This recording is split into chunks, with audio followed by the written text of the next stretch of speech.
I thought it would be interesting to try and make a video that covers one of the main questions that Zach and I get. How the heck are you guys traveling the world?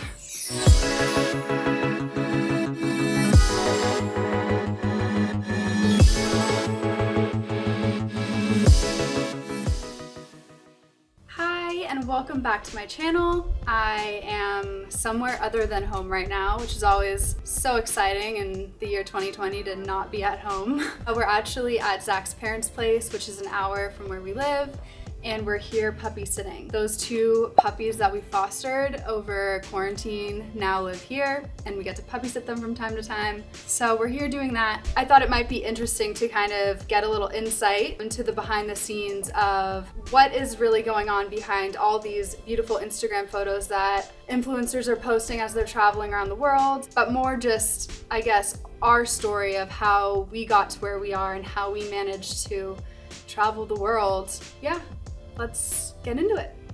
I guess the best way for me to get into this entire topic is just to tell you guys how we got into it. If it wasn't for the timing of everything, I don't know that I would have been kind of thrust into this world the way that I was.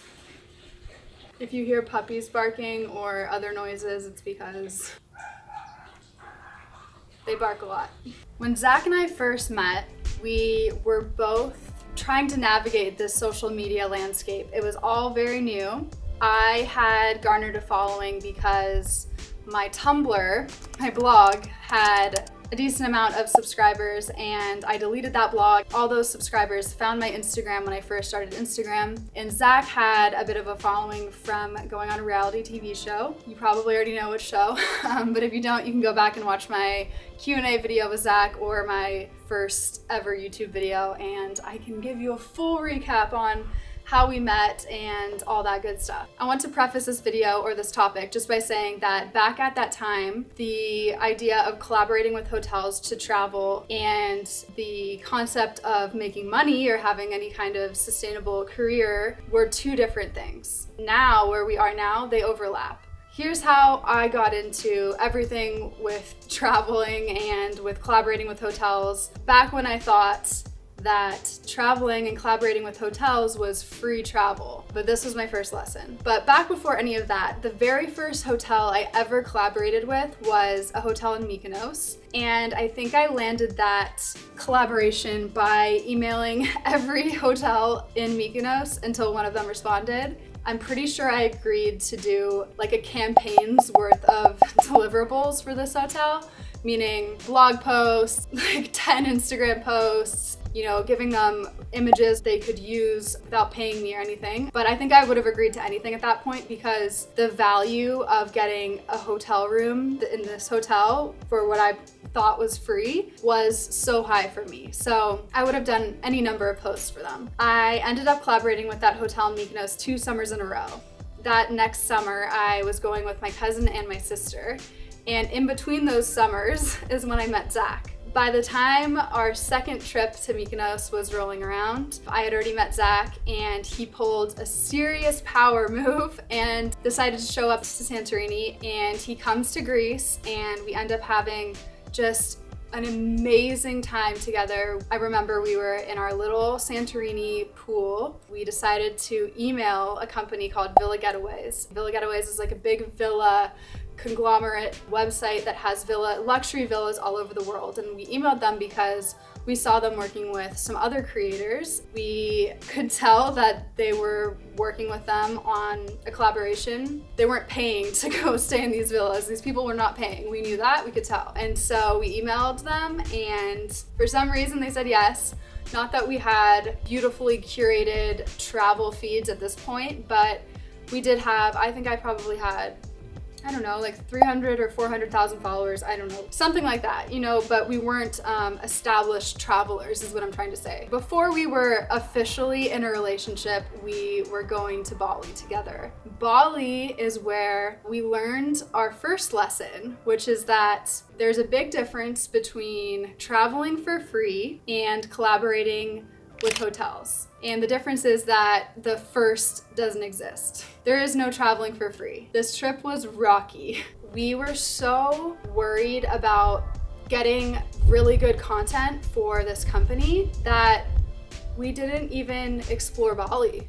We've been to Bali, but we haven't been to Bali. We had 3 villas. All of them were massive, like 16-bedroom villas, just ridiculous. We spent every second of our time working our butts off in these villas to shoot content. Could we have just taken an iPhone photo and called it a day and left the villa and went and explored? Yeah, sure, we definitely could have done that. In our heads, if we did that, what are the chances that Villa Getaways would want to work with us again? What are the chances that other companies would see that content and be impressed? So this trip to Bali really showed us that we really had no idea how to manage this amount of work that we assigned ourselves and balance the work with adventuring and getting out and exploring and really traveling. We weren't really traveling, we were working. The thing is that we enjoyed what we were doing. Like, we had so much fun, and we realized that we are a good team and that we wanted to keep it going. And this is really what launched us into this travel narrative. I think I've said that exact line before in one of my YouTube videos. The irony about this type of travel content is that you are working so hard to create content that is so luxurious and so picture perfect and just looks like you're relaxing and that you're living this dream life of not working.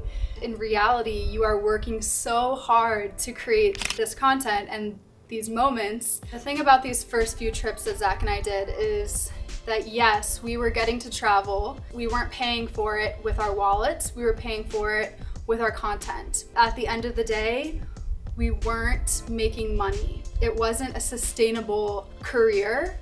At some point that shifted and we began to realize the value of our platforms and of social media and of social media marketing. And I think that the hotels and the brands began to realize that too. The thing to note here is it's really not about how many followers you have.